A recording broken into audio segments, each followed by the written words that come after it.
The United States is entering uncharted territory. A federal judge has just done something unprecedented. While a criminal trial was still underway, the judge directly transmitted impeachment evidence to Congress. Not a summary, not a memo.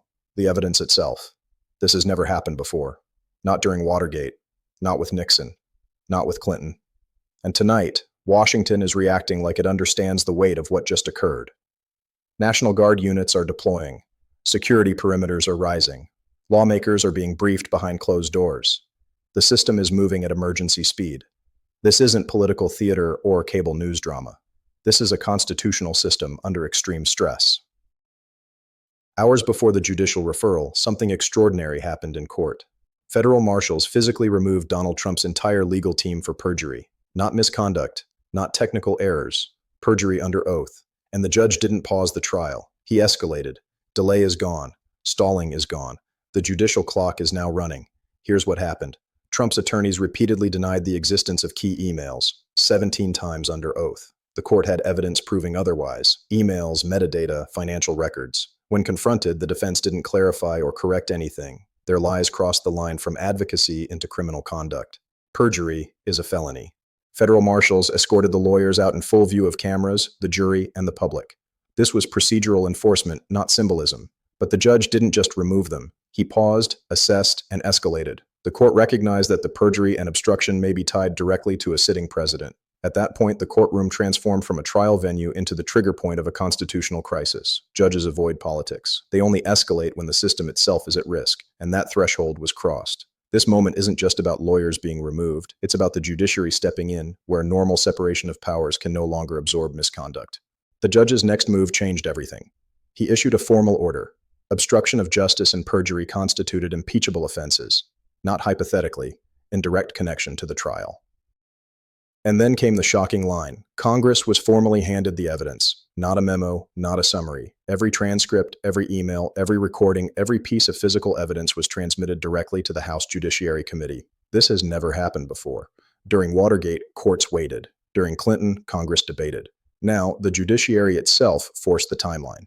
Presidents have survived scandals by delaying, litigating, and waiting out public attention. That option is gone. By transmitting evidence mid-trial, the judge collapsed timelines into days, and Congress is now acting on a judicial, not political clock. Meanwhile, House Resolution 2353 was already sitting ready, fully drafted with 7 articles detailing abuse of power, bribery, obstruction, contempt, and violations of the oath of office. It was dormant until the court's referral removed all plausible deniability. Overnight, the co-sponsor count skyrocketed, crossing 220, a House majority. Impeachment moved from theory to inevitability. Republican lawmakers who defended Trump just days earlier began defecting. Some made statements, some simply signed quietly. Loyalty collapsed because the evidence was undeniable. Transcripts, recordings, and footage of lawyers removed for perjury eliminated ambiguity. The strategy of waiting or deflecting was now riskier than defecting. Every delay increased personal exposure. Trump's own actions are escalating his exposure. Every social media post is time-stamped and preserved as potential evidence. Threats against judges now strengthen obstruction cases. Calls to defy Congress reinforce contempt allegations. Every rant, every attack, every conspiracy theory is building a legal record against him. Washington is responding in real time. National Guard units are deployed, security is heightened, emergency protocols are in place. Authorities are treating rhetoric as a threat environment, not political speech. The stakes are extreme because Trump is now boxed in, facing simultaneous pressures, impeachment, criminal exposure, and possible 25th Amendment discussions. All timelines are now compressed. 72 hours. That's how long before the House is forced to act. This is procedural, not political. Once invoked, the clock doesn't stop. Members are no longer debating whether impeachment is appropriate. The votes are locked. Delay itself becomes dangerous. Defections accelerate, and silence becomes conspicuous. Even if the Senate ultimately convicts or doesn't, the presidency is fundamentally altered. Authority fractures. Governance becomes contested. Every executive action invites legal scrutiny. Every order faces resistance. The illusion that power outruns law is gone. The illusion that consequences can be postponed is over. The illusion that authority is personal rather than constitutional is shattered. This is not a story about politics. It's a story about process, about a system forcing accountability in real time. A president who once relied on ambiguity now creates clarity for his own legal exposure.